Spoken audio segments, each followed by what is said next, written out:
First exercise is foam roller exercise for the front of thigh. It's for flexibility. Divide the thigh into two halves, upper half and the lower half.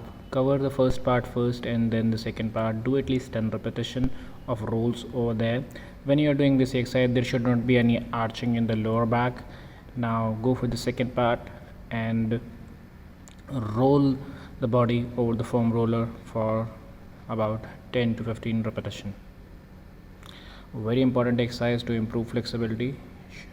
If you want to increase the intensity of exercise, bend one leg and keep other leg straight, and by putting the body weight entirely on one leg, divide again into upper and lower half and target specifically on one part by just rolling it over there.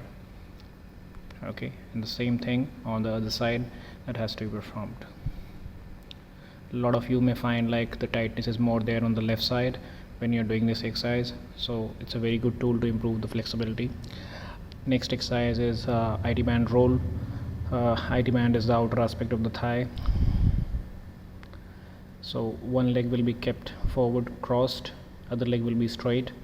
So here we are rolling the upper part on the IT band, and you just have to roll it at least for 10 repetition on the upper part and then on the lower part. Don't try to complete the entire IT band in just one roll.